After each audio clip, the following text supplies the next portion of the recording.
Mention stories। रात का वक्त था।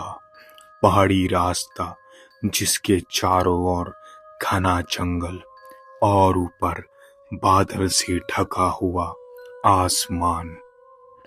चांद की भी बस एक ही हल्की सी रोशनी दिख रही थी। हवा इतनी ठंडी थी कि सांस लेने में भी दिक्कत हो जाए। इसी माहौल में सोनिया चल रही थी, हाथ में मोबाइल का फ्लैश, कंधे पर बैग और चेहरे पर डर की हल्की सी परछाई। सोनिया को याद ही नहीं था कि वो यहाँ तक कैसे पहुँच गई। वो तो अपने हॉस्टल में कमरे में पढ़ रही थी। अचानक उसकी आंख लग गई और जब उसे होश आया तो खुद को इस सुनसान रास्ते पर उसने पाया। धुंध इतनी गहरी थी कि आगे कुछ भी साफ नहीं दिख रहा था। सड़क के दोनों तरफ ऊंचे ऊंचे पेड़ जो हवा में हिलते हुए बहुत ही डरावने लग रहे थे। अचानक पीछे से पायल की धीमी झंकार सुनाई दी। कौन है? सिया ने कांपते हुए आवाज लगाई। कोई जवाब नहीं आया, मगर पायल की आवाज हर कदम के साथ और करीब आती सुनाई दे रही थी। सोनिया ने दौड़ना शुरू किया, लेकिन जैसे ही उसकी रफ्तार बढ़ी, पायल की खनक और तेज हो गई, मानो कोई आदर्श परछाई उसके पीछे दौड़ रही हो। सोनिया का दिल तेजी से धड़क रहा था। कुछ दूर एक टूटा फूटा मंदिर दिखा। उसने सोचा, मैं यहीं छिप जाती हूँ तो अच्छा होगा। जैसे ही उसने मंदिर के भीतर कदम रखा, अचानक घंटी अपने आप जोर से बज उठी। घंटी की आवाज इतनी भारी थी कि कान फटने लगे। सोनिया घबराकर पीछे हट गई। तभी अंदर अंधेरे से एक आवाज गूंजी। तू यहाँ क्यों आई है? उसका शरीर सुन पड़ गया। उसने मोबाइल का फिर फ्लैश जलाया, मगर मंदिर खाली था। लेकिन दीवार पर लाल खून से लिखा था, जो कोई यहाँ आता है फिर यहाँ से वापस नहीं जाता। पर सोनिया तुरंत पलटकर बाहर की तरफ भाग निकली।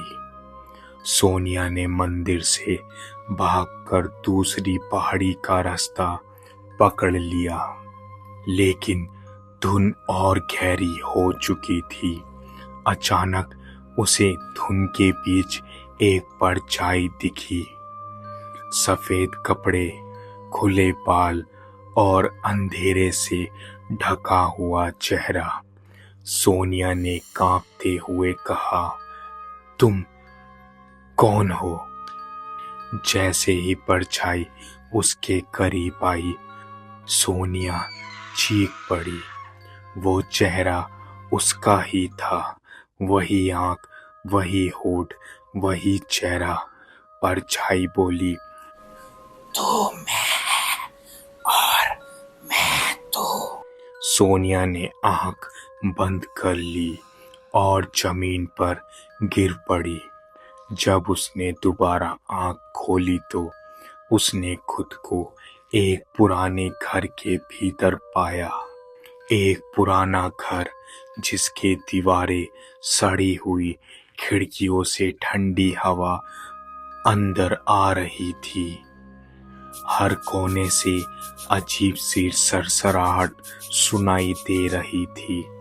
दीवार पर खून से लिखा था, सुबह तक जिंदा रह गई तो बाहर का रास्ता मिल जाएगा।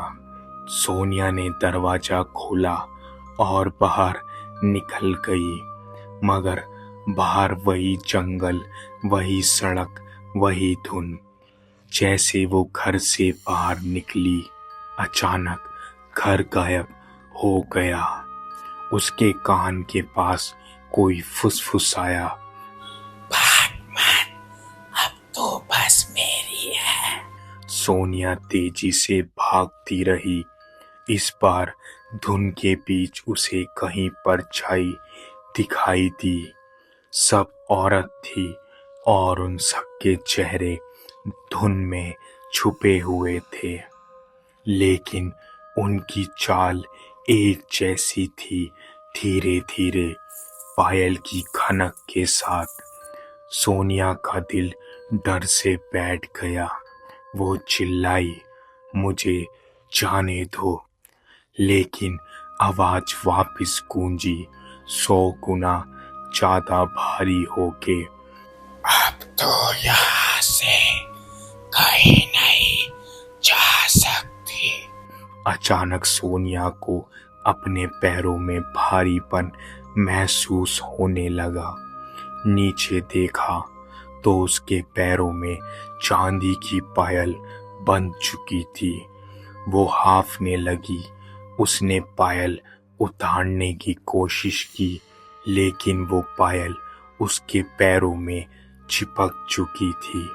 हर कदम पे पायल की खनक खुद उसके पैरों से गूंजने लगी। अब उसे समझ आ गया था कि अब तक जो पायल की आवाज वो सुन रही थी, वो दरअसल उसके पैरों में बंधी पायल की ही थी।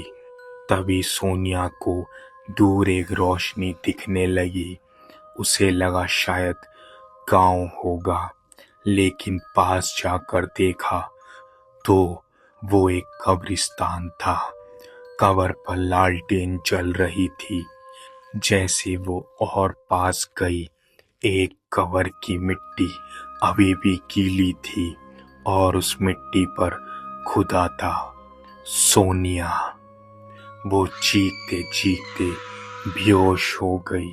जब सोनिया को होश आया तो उसने देखा अपने फोन में कि 6 बज रहे थे, पर आसमान फिर भी काला था।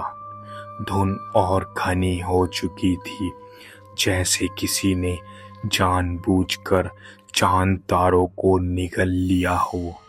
उसने चारों ओर देखा। जंगल पूरी तरह खामोश था। ना हवा, ना झींगर और ना कोई आवाज। बस उसकी पायल अपने आप बज रही थी। तभी अचानक उस धुन में उभर आए कुछ शब्द, सुबह कभी अब होगी ही नहीं, ये रात हमेशा ऐसी ही रहेगी, और अब तू भी हमारे साथ ही रहेगी।